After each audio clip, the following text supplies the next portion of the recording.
मंत्री doctor S Jaishankar का Ukraine युद्ध के बाद पहला रूस दौरा शुरू हो चुका है और इस दौरान कूटनीतिक स्तर पर काफी बड़ी घटनाएं होने की संभावना बन रही है, क्योंकि डॉक्टर एस जयशंकर एक ऐसे समय पर रूस का दौरा कर रहे हैं जब अंतर्राष्ट्रीय समीकरण रूस के खिलाफ और रूस के साथ रहने वाले देशों के बीच में काफी लंबी दरार पैदा करते जा रहे हैं। ऐसे में डॉक्टर एस जयशंकर का दौरा भारत और रूस के संबंधों के लिए निर्णायक साबित हो सकता है। वहीं पर अपने दौरे के समय डॉक्टर एस जयशंकर रूस के विदेश मंत्री और कुछ और उच्च मंत्रियों से मिलने वाले हैं, जिसके दौरान कई बड़े मुद्दों के ऊपर बातचीत होगी, जिसमें ऊर्जा, द्विपक्षीय व्यापार और कई कूटनीतिक मुद्दे भी शामिल हैं। लेकिन अगर बात की जाए तो जो कुछ सबसे बड़े मुद्दे इस वक्त निकलकर सामने आ रहे हैं वे रूस से भारत को होने वाली तेल की सप्लाई, यूक्रेन के साथ शांति समझौता और G20 समिट है। दोस्तों, इस बात में कोई शक नहीं है कि भारतीय विदेश मंत्री का रूस दौरा G20 समिट के केवल कुछ दिन पहले ही हो रहा है, जो कि इस दौरे के महत्व को और ज्यादा बढ़ा देता है। G20 समिट के दौरान अमेरिका, रूस, भारत सभी एक साथ इंडोनेशिया में मौजूद होंगे और तब यह देखना काफी महत्वपूर्ण होगा कि कैसे पश्चिमी देश और अमेरिका रूस के साथ अपनी बातचीत को आगे बढ़ाते हैं, जिसे देखते हुए डॉक्टर एस जयशंकर का रूस दौरा काफी महत्वपूर्ण बन जाता है।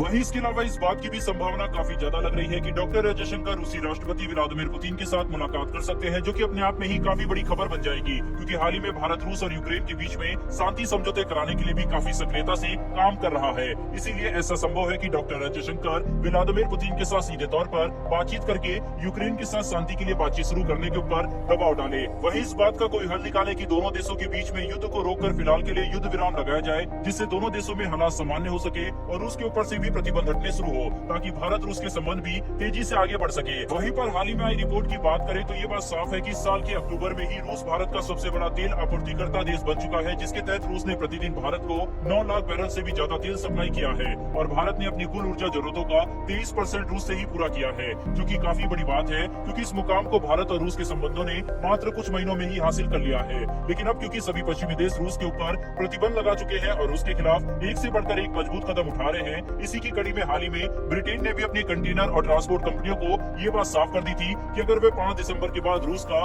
कोई भी तेल ट्रांसपोर्ट करते हैं जो कि ऑयल प्राइस कैप की नीतियों को फॉलो नहीं करता, तो उनके ऊपर भी प्रतिबंध लगा दिए जाएंगे, जिसके बारे में हमने वीडियो बनाकर आपको बताया भी था। जिसके बाद ही अमेरिका ने भी ऐसी चेतावनी जारी करके अपनी कंपनियों को कह दिया कि 5 दिसंबर के बाद अगर उन्होंने भी रूसी तेल को ट्रांसपोर्ट किया जो कि ऑयल प्राइस कैप की गाइडलाइन को फॉलो नहीं कर रहा होगा, तो अमेरिका भी अपनी कंटेनर और शिपिंग कंपनियों के ऊपर प्रतिबंध लगा देगा, जिसने भारत के लिए परेशानियों को और बढ़ा दिया है। क्योंकि भारत के लिए सबसे बड़ी परेशानी ये बन गई है कि हम रूस से तेल तो खरीद लेंगे, लेकिन यह तेल आखिर भारत तक पहुंचाया कैसे जाएगा। इसे लेकर डॉक्टर एस जयशंकर अपने दौरे के समय रूस के साथ बातचीत करके कोई सॉल्यूशन निकाल सकते हैं, ताकि रूस भारत को तेल की सप्लाई करता रहे और भारत को खाड़ी देशों का महंगा तेल न खरीदना पड़े। बहरहाल बढ़ते हमारी दूसरी खबर की तरफ। दोस्तों, ये खबर भारत और अर्जेंटीना के बीच हो सकने वाली तेजस फाइटर जेट की डील की तरफ से निकलकर सामने आ रही है, जिसके तहत भारत ने अर्जेंटीना के साथ बातचीत को आगे बढ़ाने के लिए एक काफी बड़ा कदम उठाया है। दरअसल अर्जेंटीना में मौजूद भारतीय एम्बेसडर ने तेजस फाइटर विमानों की बातचीत को आगे बढ़ाने के लिए अर्जेंटीना की वायुसेना के प्रमुख के साथ मुलाकात की और तेजस फाइटर विमानों की डील के ऊपर बातचीत आगे बढ़े